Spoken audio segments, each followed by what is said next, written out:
Wi eisiau bach o awyr iach. Neu, awi iach. Ein byd sy'n troi bob dydd bob awr I ddarganfod ei hyd a wnam antur nawr! Waw! Pam bod fi wedi gwisgo fel hyn? Oh!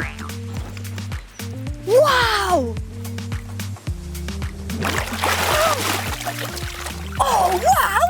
Drychwch ar yr holl bethau lliwgar hwn ar nofio ar y dŵr. Dwi'n mynd I drio gothio rhain o dan y dŵr.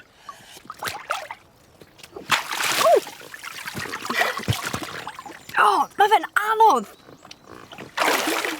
Gan bod rhain yn llawn o air, maen nhw'n arnofio a ddim yn suddo.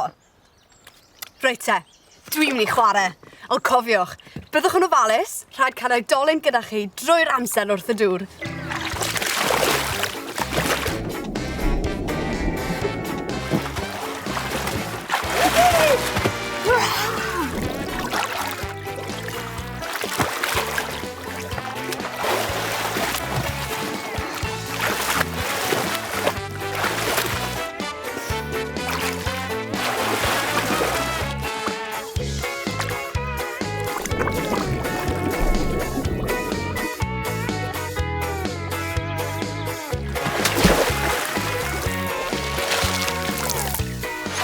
Beth am I ni wneud arbrawf I weld beth sy'n arnofio a beth sy'n suddo. Beth sydd yn y bag? O, tegan bach, cranc. Fydd hwn yn arnofio neu'n suddo? Mewn â fe.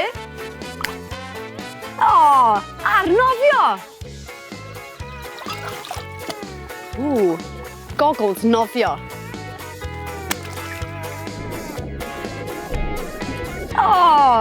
Maen nhw wedi mynd yr holl ffordd i'r gwaelod, felly suddo. Carreg. Dyma ni mynd. O, suddo.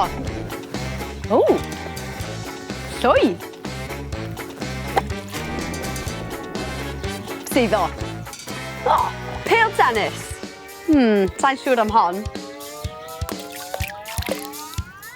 Arnofio. Os yw rhywbeth yn drymach, mae ddwysau fe yn fwy na dwysedd y dŵr, felly mae'n suddo. Ond os yw rhywbeth yn ysgafnach na'r dŵr, mae'n arnofio. Reit te, un splash mawr arall.